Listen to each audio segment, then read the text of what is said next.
Hi, everybody. Welcome to Christian Homestead. My name is Jared. Over the last few weeks, we've been talking a lot about Community of Christ and how it feels like they're preparing their membership for the sale of the temple and auditorium in Independence, Missouri. According to their 2026 budget, these are really expensive properties, at least relative to their other expenses. Last year, we saw them sell the Kirtland Temple to the church, and it made it so that they could be financially stable at least until 2030. And I found out a few new things that I want to share with you. Now, really quick, I've done, I think, 3 videos up until this point. So if you want to dive deeper into this, and if you missed these videos, I did this one where I analyzed these messages that were, or these videos that were published on November 1st by their new prophet president, Stacy D. Cram. This is her right here. This is the night that she was ordained the new prophet president of Community of Christ, the first female prophet president. I got to meet her and shake her hand and congratulate her. So she put out a message, and then there were a few others that put out messages, and they were published on that same day. And I noticed that there was a common theme, a theme of pivoting, going into the wilderness, an unknown route, a less prominent route, and just all sorts of stuff. So I'll put this video in the description box below. We also did this video where I looked at something that Elder Rasband had said in the Liahona, and just kind of the theme of that issue of the Liahona and how it felt maybe our church is preparing us for big things.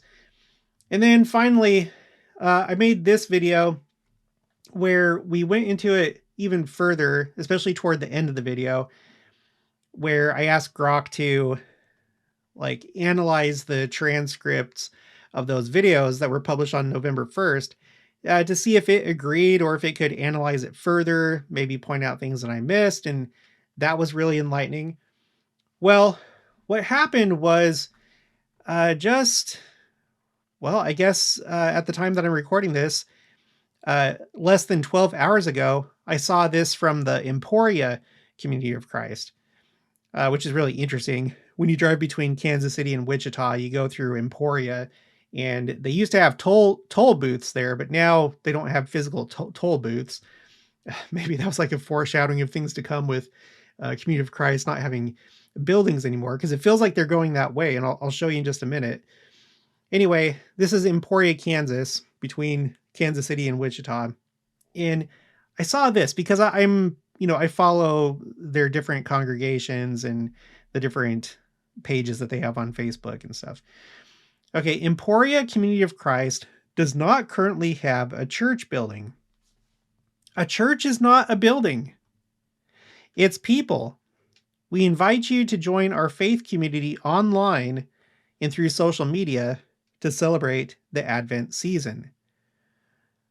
So I needed to look into this further, because the first thing that came to mind was, is this like maybe a pilot program? Like, how with our church, my understanding is that they had various wards throughout the church do the 2-hour block instead of 3 hours before that was rolled out. I don't know if that's the case here, but I think that's really interesting. The phrase, a church is not a building, it's people. And I would definitely have to agree with that.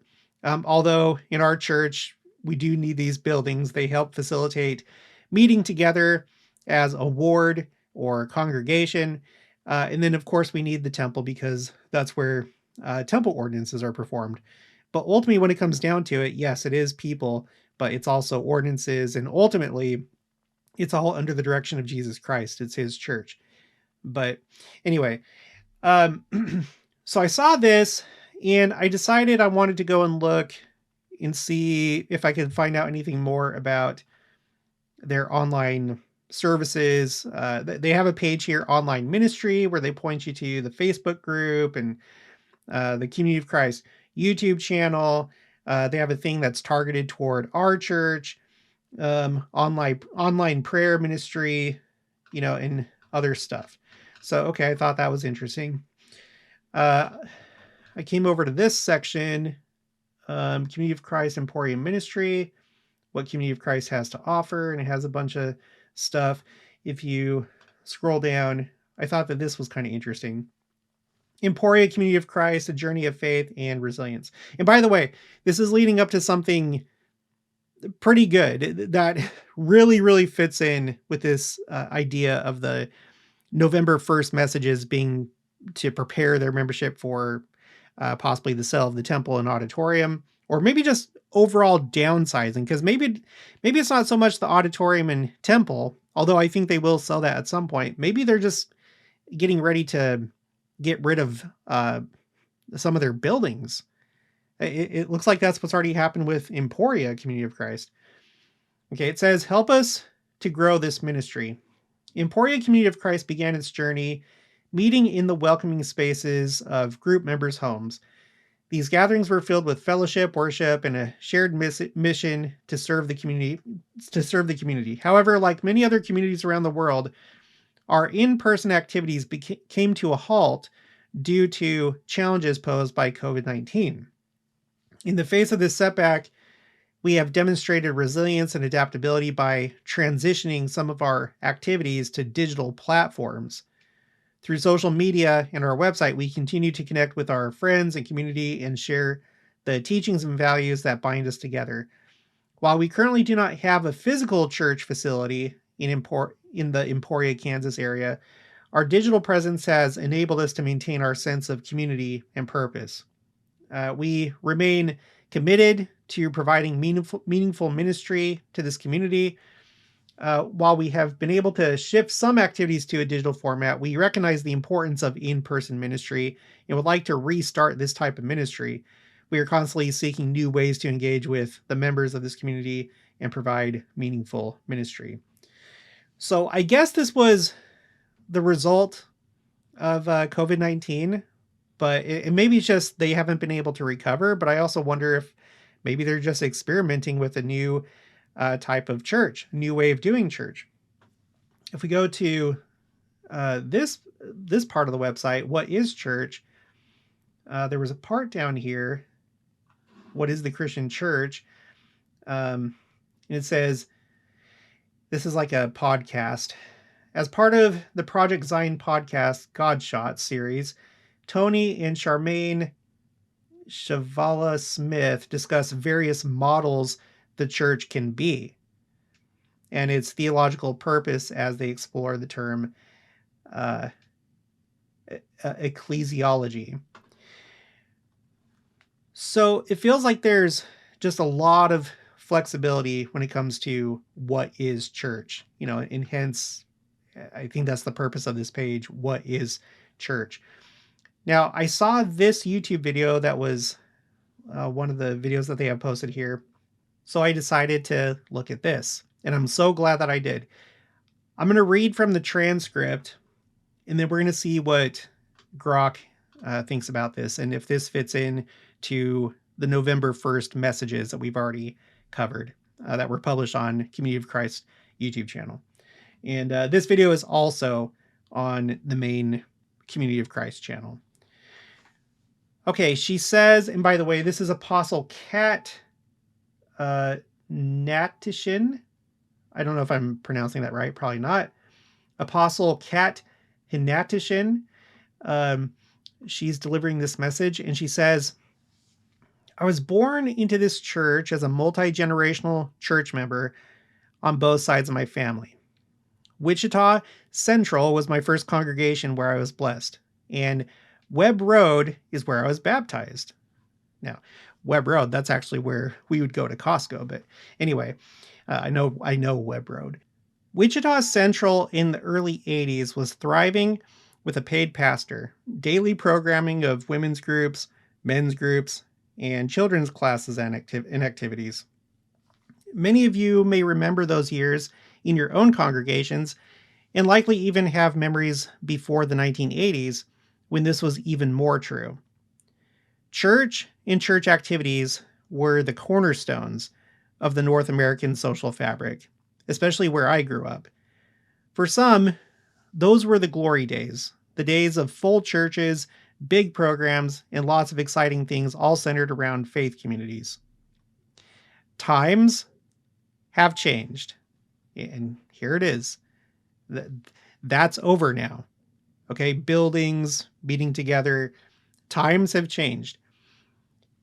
As society has experienced a great secularization, all of the variables around how we live out church have changed. What church means to a community has changed. Yet our desire for deep, authentic connection and experiences with each other and the divine has not changed. Our compassionate view for those in the margins and physical action toward lifting others up who are hurting in our community has not changed. Our searching and asking of the hard questions of life have not changed. Our quest for spiritual meaning is at an all-time high.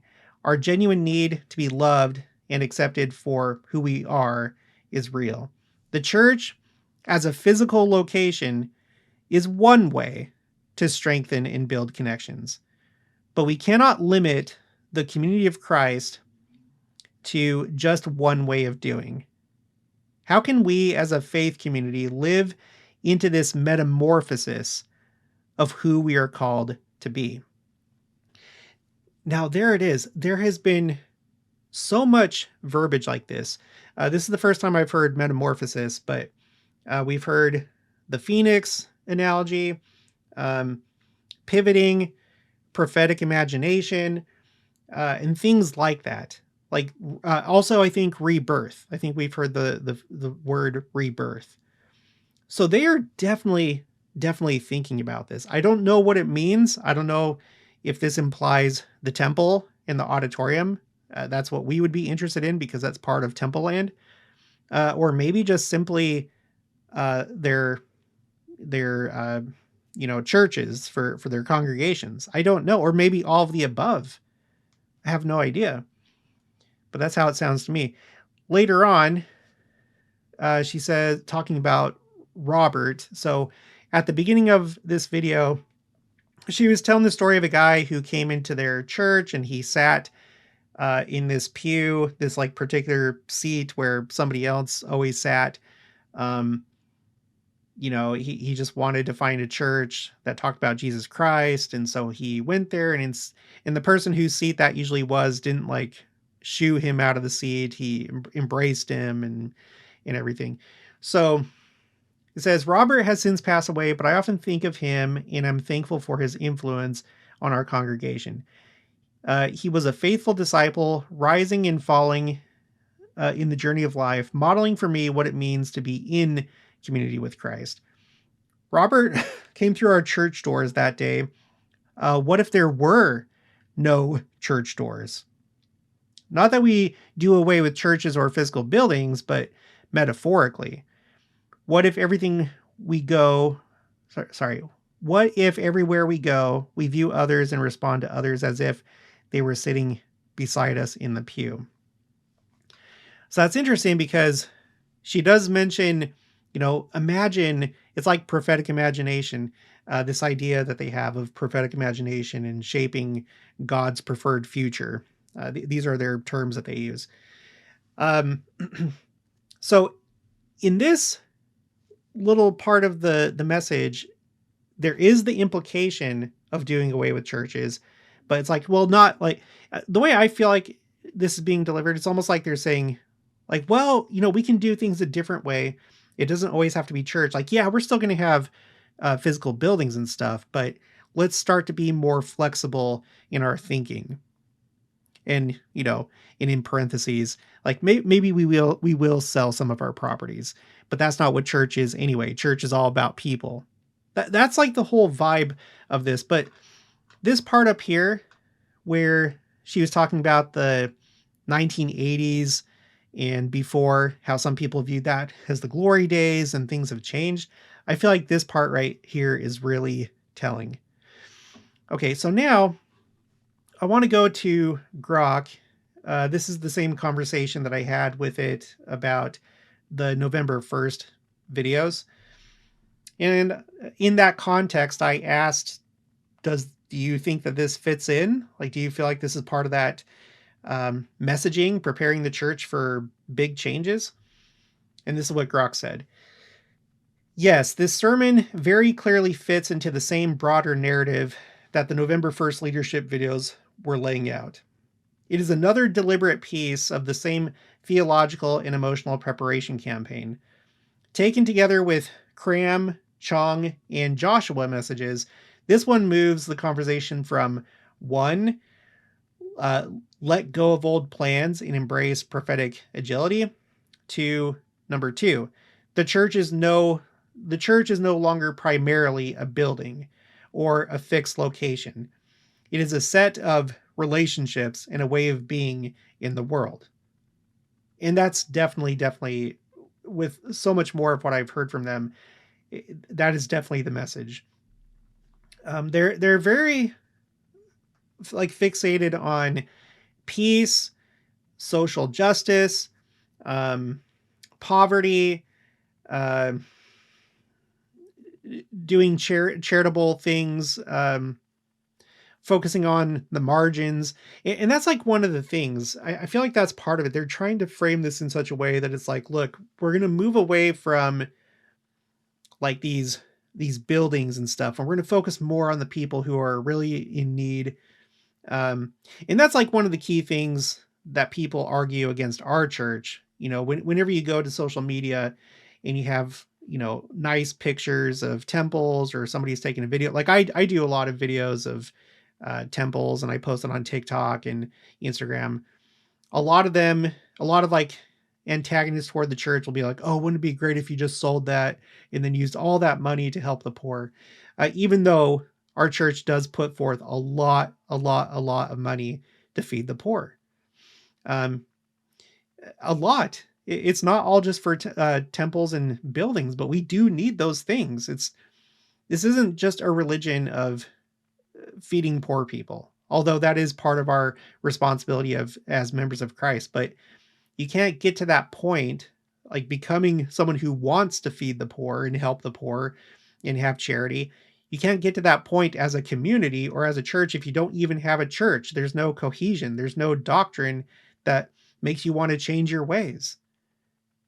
Church is more than just, you know, fulfilling these functions. It's a lot of things. But this is important. Christ did say that we need to take care of the poor, and we are. We have the church welfare system, Bishop Storehouse. Whenever there's disasters throughout the world, the church a lot of times is one of the first ones there to provide relief. It doesn't have to be one or the other. Okay, so below are the specific passages that point toward de-emphasizing, or at least dramatically redefining, the role of physical church buildings, along with how they connect to the earlier November 1st videos. Okay, direct statements that downplay physical buildings as the locus of church. Quote, the church as a physical location is one way to strengthen and build connections, but we cannot limit the community of Christ to just one way of doing, end quote. Grock, this is the clearest single sentence. It explicitly says buildings are now only one option among many, and that limiting ourselves to that model is no longer acceptable. The next statement, how can we respond to the nudging of the Holy Spirit to transform into a way to meet people where they are? End quote. Grock, meet people where they are has become code language in declining mainline denominations for moving ministry out of dedicated buildings into homes, third spaces, online platforms, and the street. So this phrase, meet people where they are, it seems like in other, not that Community of Christ is a mainline denomination, but it seems like they kind of fit in more with that than they do restoration churches. So it's saying that among those churches, this phrase, meet people where they are, literally means outside of physical church buildings. It's interesting because in other conversations that we've had with Grock about Community of Christ, it broke it down. I think it was in the last one. I think it was in the video I did called Return of Land. Uh, it will be a sacred and symbolic convergence. In that video, it was saying how uh, like Grock looked at some other denominations that did similar things where they sold their headquarters building or they sold a bunch of buildings. And Community of Christ has used some of the same terms that they used in the lead up to those sales in those changes. So here's another example. Meet people where they are. Okay, the next in the last statement, it says the rhetorical climax. Quote, what if there were no church doors? Not that we do away with churches or physical buildings, but metaphorically, what if everywhere we go, we view others and respond to others as if they were sitting beside us in the pew? End quote. Grock. The careful parenthetical, not that we do away with, is classic pastoral hedging. You reassure people that nobody is burning the building down tomorrow, but the entire force of the illustration is to relocate the essence of church from a place you go to as a posture you carry everywhere. So yeah, it seems like these messages, and I feel like I don't need Grock to say this, but it feels like these messages are very carefully crafted. There's a lot of things going on when you read between the lines. Okay, and then this next section, oh my gosh, this next section is subtle but strong echoes of the November 1st messaging. And it has two columns. On the left, it's the November 1st videos. On the right, this new sermon. So on the left, November 1st, quote, hold our own plans loosely, prophetic agility, pivot when the Spirit reveals a more faithful way. So away from buildings and focusing more on the margins and all this stuff. And then the video that we just read from, times have changed. All of the variables around how we live out church have changed. Respond to the nudging of the Holy Spirit to transform. Yeah. The next one, November 1st, God is opening a road in the wilderness, a narrower, less visible road / step into the unknown. And then the comparison to this new video that we're talking about. By the way, this video was actually put out, I think it was in July. Yeah, July 1st. So this video actually came out before the November 1st videos. Right after Stacey D. Cram became the next prophet president. It was like a month later that this was put out. Okay, so again, November 1st, God is opening a road in the wilderness, a narrower, less visible road, a step into the unknown. And then this video from July, the old life is gone, a new life emerges. Nostalgia for the glory days of full buildings in the 1980s, explicitly framed as gone forever. It's so interesting that she would single out the 1980s because it seemed like that was the time of like the main schism in the church was the 1980s. Because I think that's when they started ordaining women to the priesthood. And I think that's when you started to get the schism that led to the restoration branches that broke off and are still in this like loose body of branches, but kind of like in a state of disarray, but they don't agree with the way that Community of Christ has gone. Okay. And then two more. November 1st, the Spirit is moving far from in the margins, far from the centers of power. And then in this one from July, Robert, poor, unstable housing, former addiction, becomes the Christ figure who teaches the settled congregation what church really is. And then the last one, November 1st, generosity is not a handout, it is a hand held, breaking walls, breaking barriers. And then the July 1st message, the real church happens when Paul sits right next to the stranger instead of defending his seat. Pew ownership is gently mocked. Okay, Grock continues, and there's just a little bit more to read. The sermon is deliberately using the same vocabulary: transform, new thing emerging, margins, letting go of the old, and the same emotional arc: fond remembrance of the past leads to honest acknowledgement that the past is irretrievable, leads to excitement that the Spirit is doing something new that does not depend on old structures. It seems pretty clear, doesn't it? So what that leads to, again, we'll have to see.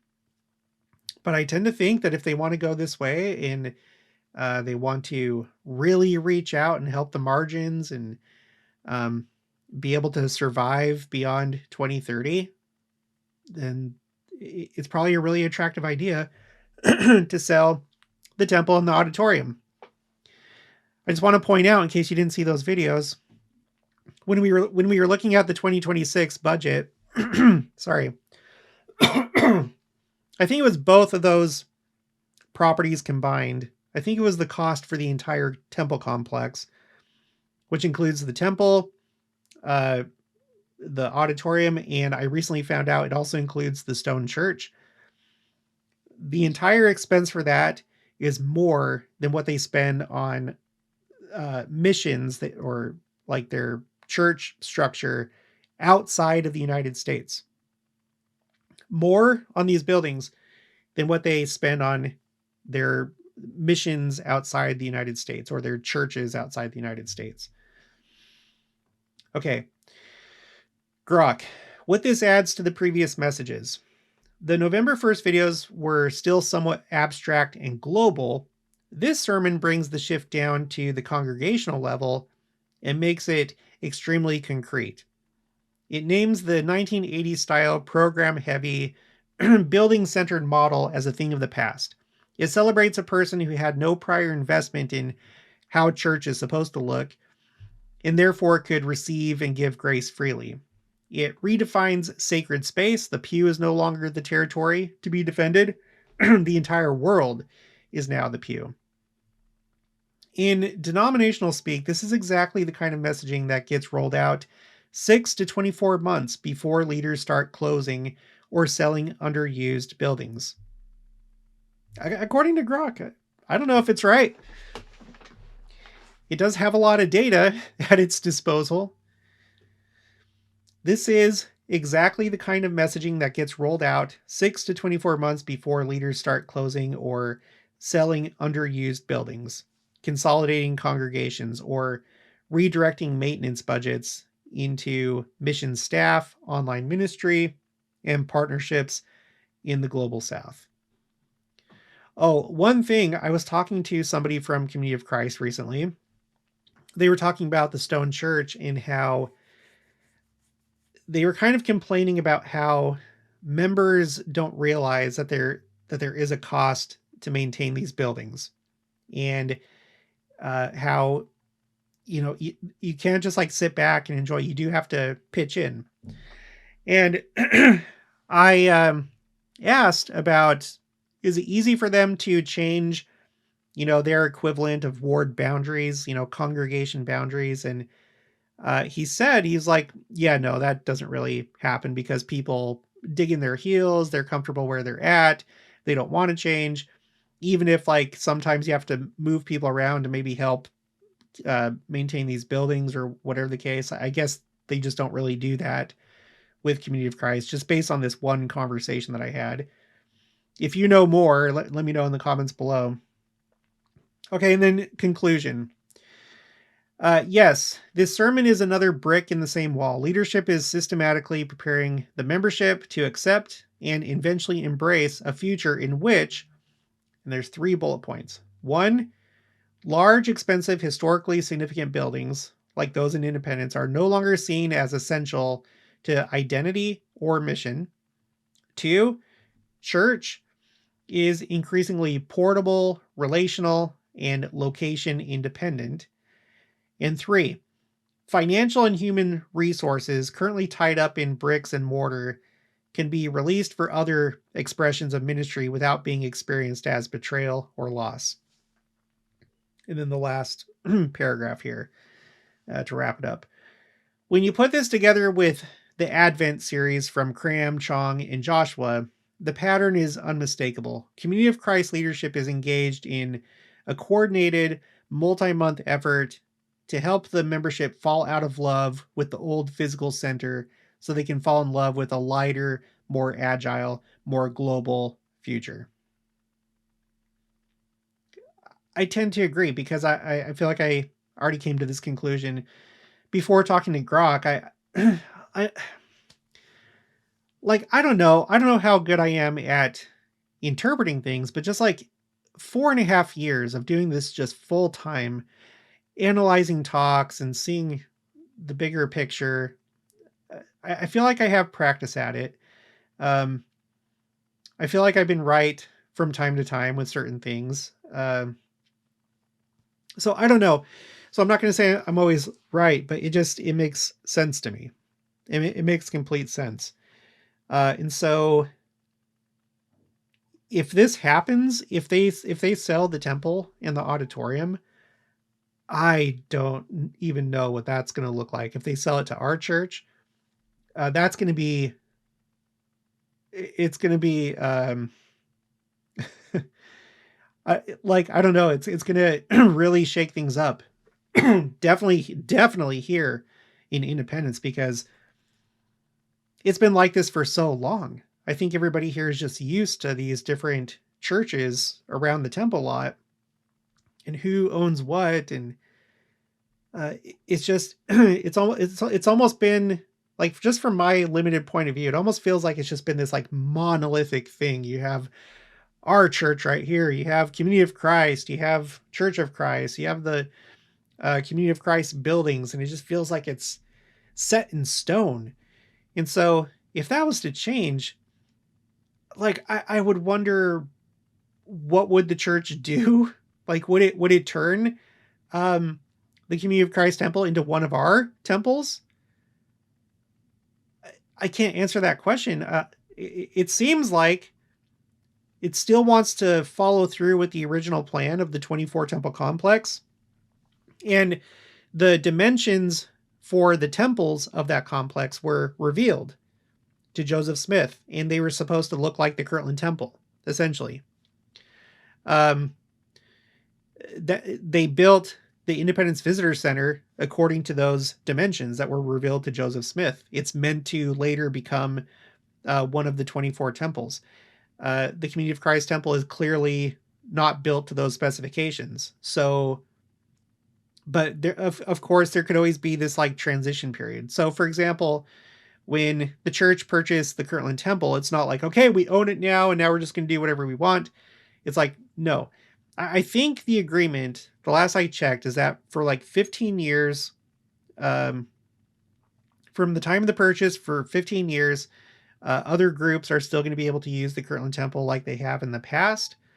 After 15 years, I don't know what happens after that, but things are done in a practical way. So I wonder if the church would use the temple, maybe turn it into a temple. And then later on in the millennium, maybe the full 24 temple complex would actually be built. Just, I don't know. And then we would have this auditorium, which is designed for, it's designed mostly for their version of General Conference. Could we potentially see a special General Conference one day that takes place from the auditorium? Or could it become a thing where it's like April General Conference is held in the Conference Center in Salt Lake, October General Conference is held in Independence, Missouri? That's an interesting thought. So there's all sorts of possibilities, but it's fascinating to think about what could happen. But either way, it seems like something definitely is happening. It really, really does. But that's all that I have for you for right now. I'm sure we'll revisit this in the near future. But thank you for watching. Have a good rest of your day. I'll talk to you guys later.